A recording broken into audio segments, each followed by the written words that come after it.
Hello everyone, welcome to Keyboard Skills Pro, my YouTube channel. My name is Tom Horton, I'm a professional musician here in the UK, and it's my thrill to have your company today for a festive music lesson. And as you can see, we've got the apparel on and some tinsel out to get in the mood. But I thought I'd show you, organ, keyboard, piano players today, how easy it is to make a very simple arrangement of a piece of music, maybe say a lead sheet, which is just a treble clef and also some chord symbols, how you can make this sound a lot more interesting. Maybe you've got a piano arrangement that's like really simple from your only learning days and you want to get some better chords, some different harmonies, some ideas. So we're going to take a little stroll through Silent Night in the key of C major, and we're going to show you some very easy ideas that you can use from a little bit of musical knowledge that you probably already have to make Silent Night sound that little bit more special when you're playing it to your friends and family at this festive time of year. Would you like to learn more? First of all, hit that subscribe button and let's head over the keys and I'll show you how to add some really snazzy improvements to this popular festive song. Let's go.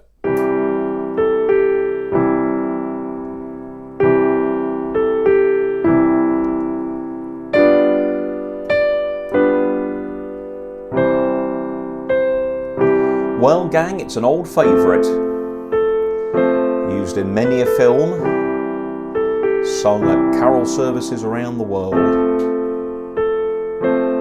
But as you can see, I'm using a fairly basic copy there, and that's okay, but there's different versions of this that you're going to come across. And of course, the thing is, you might have what we call a lead sheet, which is a treble clef melody line and chord symbols. You might have a version out of a carol book, which might have, or a hymn book that might have possibly the usual 2 staves and 4 parts. You might be playing from a keyboard copy, a home organ copy, but whatever it is. But the thing is with a lot of music books, they tend to put the key of the song into something quite simple, particularly an easy piano or an easy keyboard book. So I'm going to show you how to add some chords, do some variations and things to a very simple arrangement. Now, you can get on my Patreon channel a free bonus PDF download, and what we're going to do in this lesson is we're going to show you how to add these professional touches, if you will, to this piece of music. But you can get this bonus PDF with the original score of the piece and also with the things we're going to talk about in this lesson written down, so you can have a go at maybe adapting this not just for Silent Night but also for other popular carols as well. Okay, so let's take the first line of the music on the screen. Now I've put the chord symbol in every time just so you can see where we're going to be playing. And the first thing I want to do is just play my chords in root position, and I'm doing this on the piano just so we can sort of hear the harmony without all the orchestrations of organs and keyboards. But this is how it goes. So I'm playing my C chord. Now that sounds very nice, but it would be more interesting perhaps if we could add some different chords in. So let's think about, first of all, what chords we've got at our disposal. Well, in the key of C, as we know, there are 7 musical tones. And that is what we call our scale, which we can play twice for a double length of those, but it's the same 7 white keys each time.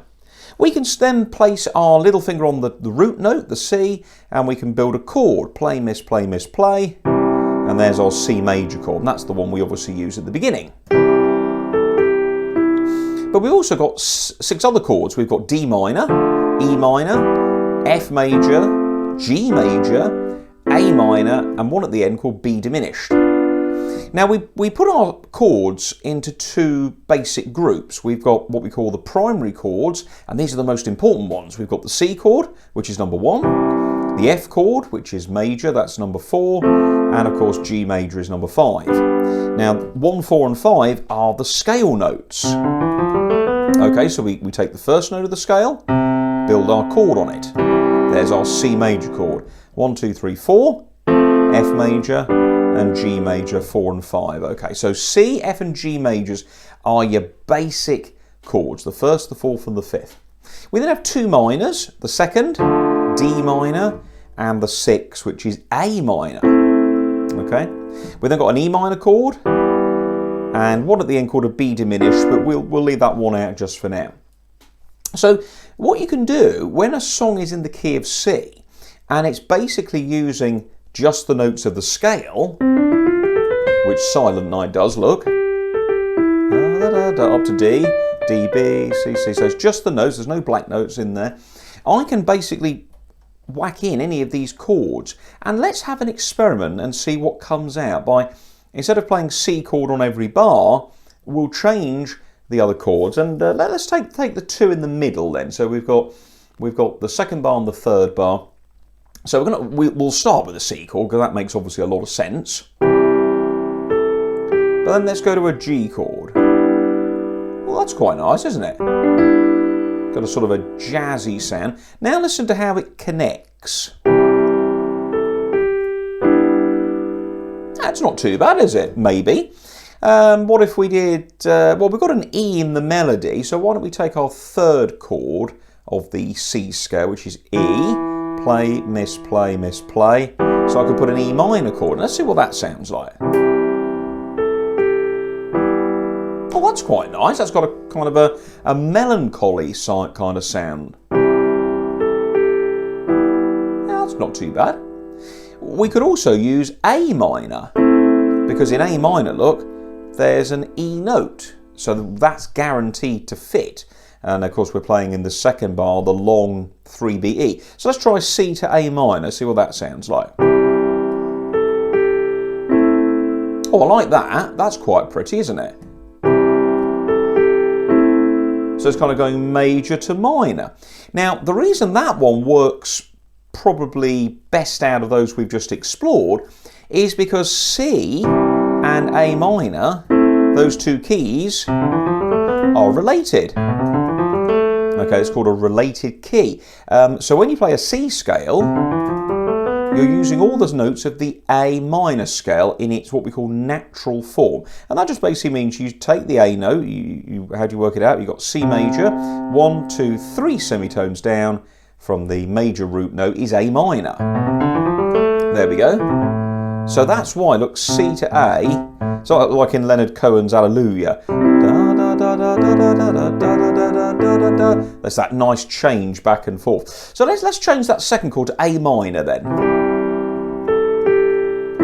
Okay, now in the third bar, I've got 2 G notes with a quick A in the middle. So I'm thinking, well, why don't we go to our G chord and then back to C? Oh, that sounds nice, because what does G to C make? That's right, it makes an ending, a perfect cadence. And in music, perfect cadences are made, perfect endings, finished sounds endings, are made by the 5th note of the scale, the 5th chord, going home to the tonic 1st chord. So that's why that ending works so well. So we've gone, second line, we've gone from this look, just C chords, and we've changed 2 of the chords to 2 alternative chords. In music, we call this substitution, chord substitution. We're taking one chord out of the way and substituting it with something else that does just as good a job. Myself being a vegetarian, I often have debates on this with friends about, putting things like corn in these plant meat-based products, but you can take it out, substitute it, and I think it probably does just a good job. I'm sure all you carnivores at the screen going, no! Anyway, but here we go. So we're on C chord, A minor, there we go, look, G chord, and back to C. Hey, doesn't that sound really nice? Let's put a little rhythm in. A minor, 7, G, back to C. Now, what we could then do is, for those of you who are watching this thinking, okay, I could do that, I'm a more advanced piano player, you could then fill out the C chord, look like this. A minor, G, and C. There you go. That sounds a lot nicer. So if you're a bit more of an experienced player and can make those additional notes to sort of pad out the sound, it makes those additional chords sound really nice. So the next line, look, we've got G7, And one of the easiest ways to change the sound of music is to change the bass note. So here we've got line 2, look. So I'm going to start with my G7 chord, and I'm just spreading my notes out a bit now. Look, so I feel like playing a little bit more advanced now.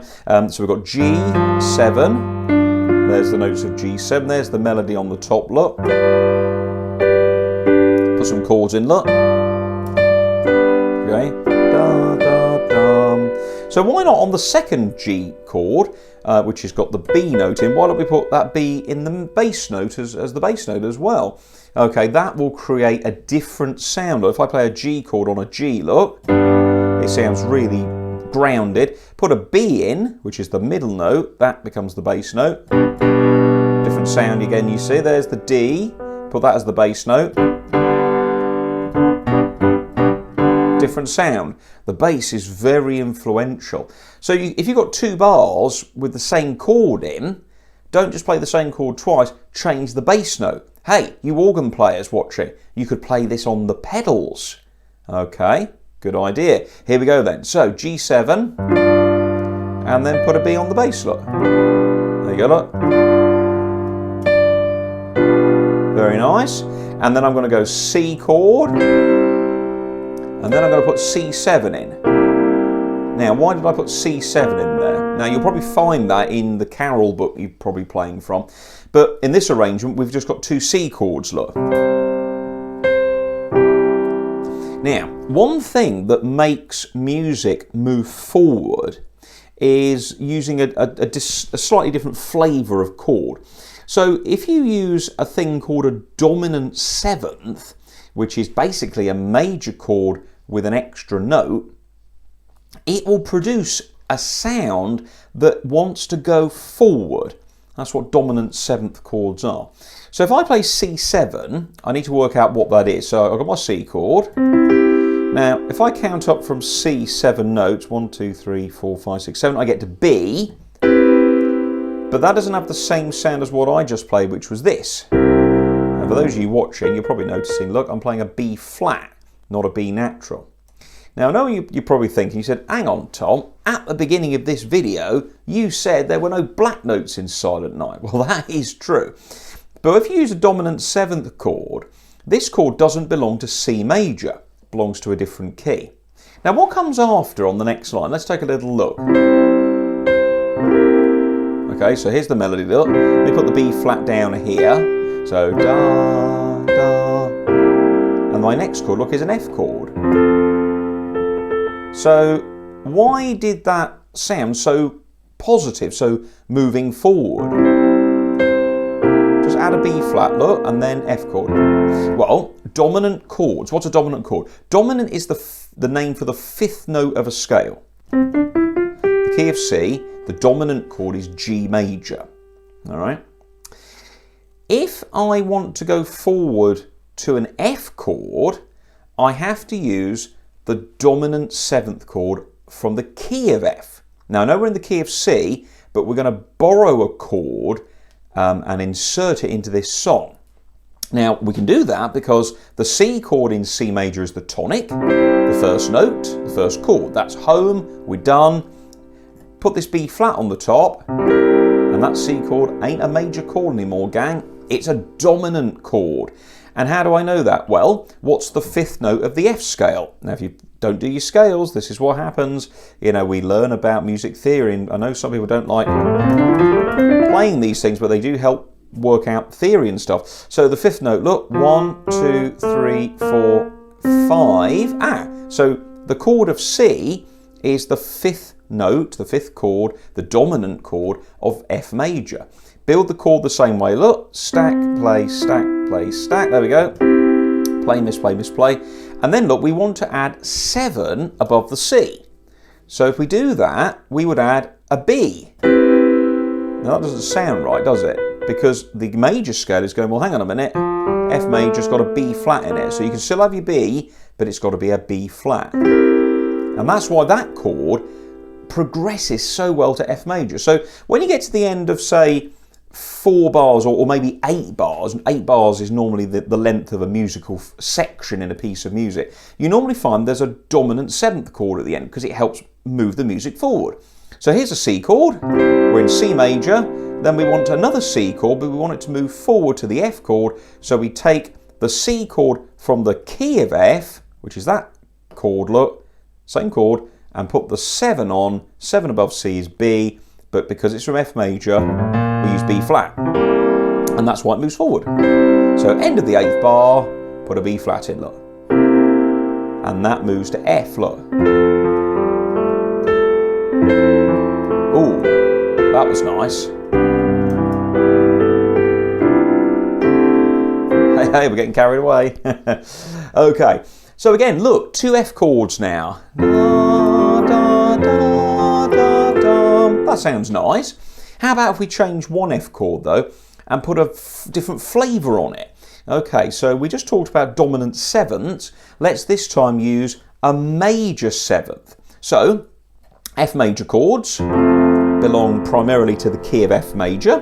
What's 7 above F? 1, 2, 3, 4, 5, 6. Always start F, look, number 1. 1, 2, 3, 4, 5, 6, 7. And that's E. Now that's the 7th note from the major scale. And you just add that to your F chord, look. Creates a really nice, lovely kind of nostalgic sound. So I can just add that in. Look, I'm playing my chords on my right hand today, but you organ and keyboard players just go F major 7 like that. And again, we've got the chord symbols written in, so you organ and keyboard players, even though we're doing this on the piano, you'll be able to play this on your Lowry organs, verses, whatever, and this should sound really nice. So here's the F chord, look. And then I'm going to put my E in on the chord. Now I'm going to go to my, actually let's go to an E minor. And then C. Now, why did E minor work there? Well, again, because E minor is the 3rd chord of the C scale. There you go. It's the 3rd chord of the key of C. So I've got G, A, G. The A is what we call a passing note. It's so quick, it doesn't really get a chance to mix or blur with the chord. So, but the G note, look, that's in the C chord, it's in the G chord, it's in the E minor chord. Okay, so I can make any of those choices, but I'm going to use E minor there just to give a different flavour, look. Here's F major 7, E minor 7 maybe, and then C major 7. Oh, that's pretty, isn't it?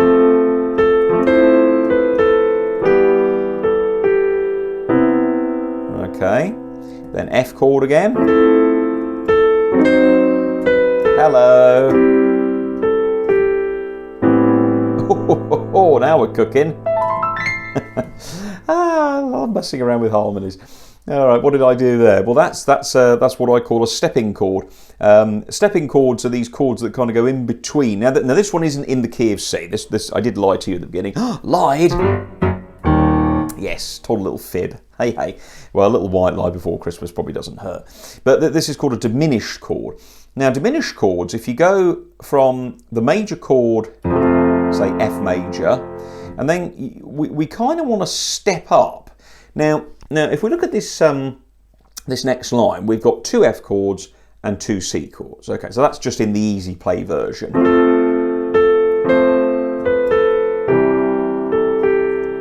Okay, that's the original, plain and simple, 2 chords, F and C.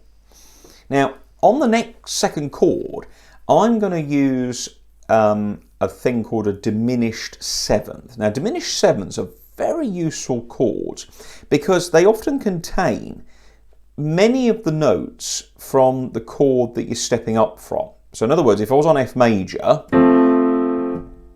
and let's say I want to get to, I don't know, let's say I want to go F, F sharp, next note up is G, so I could put a G on the bass for the C chord like this. And then back to C.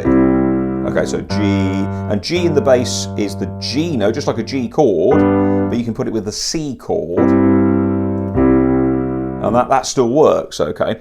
So if I then go F major, and then I go to F sharp major, That doesn't work because it's jumped completely out of the key. So I want to go up to F sharp because I want to step up through my bass line. Da, da, da, do, do, do. That's better. If it helps if I play the piano when I sing. But if I put F sharp major in, it jumps out of key, look. It sounds like somebody's got an old record playing.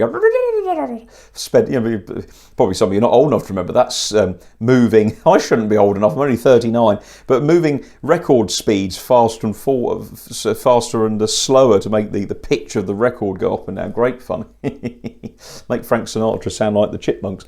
But if we take an F sharp diminished chord, okay, so how do you work out a diminished? Well, you take the root note, the third and the fifth, and you drop the third and the fifth down half a tone. Aha! So I've got an F sharp chord, but the diminished notes are the lowered third and the lowered fifth, which happen to make the same two notes, look, as the F sharp, as the F major chord. So F major becomes F sharp diminished. There you go. So that's how we can make that change, because it gives it a bit of colour, but we're not too far away from the chord we've just come from.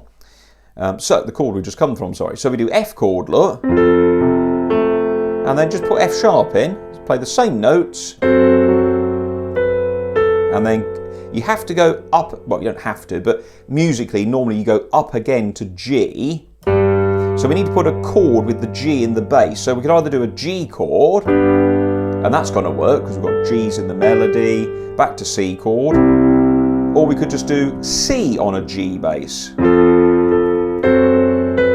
C chord. Okay, so that works really nice, doesn't it? Again, we're at the end of another 8-bar block, so I'm thinking maybe I could use that G7 chord there. Diminished. C on a G7 this time.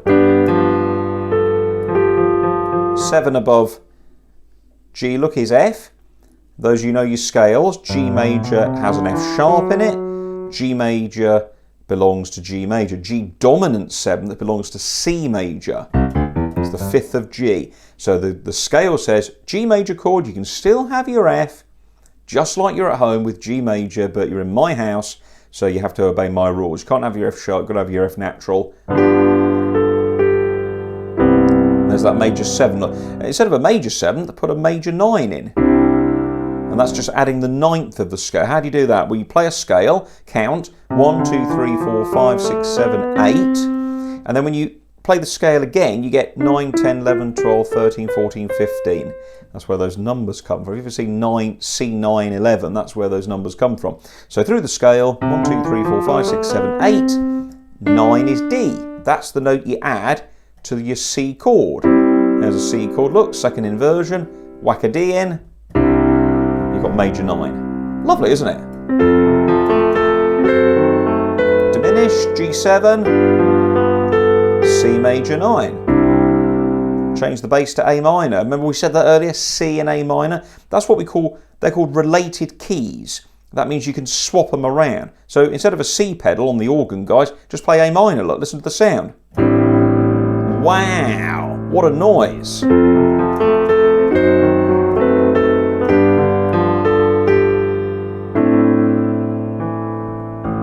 Really pretty, really pretty. Okay, last couple of sections then. We've got G chord, we've got G7 this time, look. G chord, C chord, and C chord. So again here, let's think about G7 and think about what's in the melody. Well, in the melody there's a D note. So we've got a D note in the scale of C, it's the second note. So let's make that D minor. Make it a 7th, look. That's all you've got to do, look, count up. 1, 2, 3, 4, 5, 6, 7. And that's how you do a minor 7. And that is actually D minor 7. Works really well. So we could maybe put that in there as a change, look. So here, look. And then go to our G chord. That sounds quite nice, doesn't it? D minor, G7. Okay, let's do, instead of a C chord, let's go to our relative minor, A minor. And then go, ooh, hello, that's rather pretty. What did we do there? So we played a D7 9 chord, that was, so look. A minor.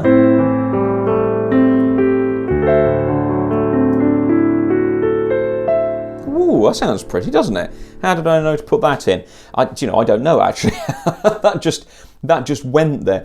Well, this is a thing in music where you can, again, it's about what note is in the melody, and you can borrow chords from different keys and insert them into the key of your piece, and they only work temporarily. That's the thing. They don't have to necessarily work in conjunction with the whole song. It can just be that for that phrase that produces a nice sound. So what we did there, we used a thing in music called the secondary dominant. It's basically where we use the second chord from the dominant thing. In other words, it's the actual phrase is the dominant of the dominant. If you're glazing over this point, don't worry. But what it basically means is take your second chord of the key you're in, D minor 7, and just make it D7. So D minor becomes D major. That's all you got to do. Okay, and that's the second chord of C turned into a major. Okay, that's called the dominant of the dominant. We'll talk about that in another video. But anyway, that's how I knew I could use that there. So what did we do? We did D minor, didn't we? So D minor, the second chord, G7, and then let's go to A minor on the C, and then I could do D minor, but it doesn't sound, it needs that lift, doesn't it? There you go. The E is the 9th note above D, look. 1, 2, 3, 4, 5, 6, 7, 8. There's the D major scale. The 9th note of the D major scale is an E. That's in the melody. So by playing a D chord, we are playing D major 9. If you play a D7 chord and put a 9 in as well, the 9th is in the melody. There you go. So you can see that line now is getting a lot more interesting. It's gone from this. There we go. And then A minor, 2 major. Okay. And lastly, let's finish off the last line as it's written. Just change the bass note on the C. This is called a 1C 5-7-1 ending. Again, this is going to come in a video. We're going to do lots of theory videos during 2022 about harmony and stuff. But when you play a 1C, all that just basically means is take your chord C, take the top note in root position and pop it in the bass. That produces a C chord in a second inversion. We call it in music harmony. We use Roman numerals, so it's 1 root, which is 1A, 1B is first, and 1C is second inversion. Just makes a different sound. It's a C chord, it lets you go home, but not allows you to finish. G at the end, and at the end, instead of finishing directly on a C chord, let's play chord 4, F, and then go to a perfect cadence ending. So it's 4, 1, did a 2-minute tip on perfect cadences. So there we go, guys. Some nice ideas there, very simple, and I think you can also see there that it's incredible, isn't it? You're probably looking at the screen going, actually, do you know, I know a lot of those chords. I know D minor, I know A minor, I know D7, I know probably F sharp diminished 7th. I know a lot of these chords. If you don't know them, they're in the PDF. Sign up on patron.com/keyboard skills pro. Why do you need to sign up there? Well, I provide you with these music lessons free of charge out of the goodness of my heart. And after being a professional musician now, 2021, I've been a professional musician for 20 years. And I, for those of you who don't know me, do a lot with organs, theatre organs, electronic organs, keyboards, pianos, teaching, composing. And the way I obviously earn my living is through my music work, and by helping me support and run my channel by letting me buy equipment, software, lights, you know, all things like that. There's always these expenses that we have to keep spending every month to keep the channel going. You can get behind me if you want to help me produce more of these videos by signing up on Patreon. And if you go to Patreon, you'll not only get access to bonus content, but if you sign up for silver level or above, you get access to these PDFs and bonus videos. And there's gold and platinum where you can even request the videos that I record. So hopefully you'll consider supporting me on there. Let's finish off, everybody, by playing all the way through the first simple version, and then we'll play the version with as many of our ideas as I can remember. Can I say a very Merry Christmas to you all. Thanks for watching. And let's finish off with Silent Night. Simple version to start with, just with the chords on my sheet. And on the PDF, you'll see two versions, one with the simple and then one with the secondary ideas. And hey, if you've got any suggestions, please do send us an email via the website, tomhorton.co.uk. Maybe you'd like to record this version and send it to me. I'd love to hear your version, maybe with some of your own ideas. Thanks for watching, everybody, and we'll see you in the next video. Bye-bye.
Merry Christmas, everybody.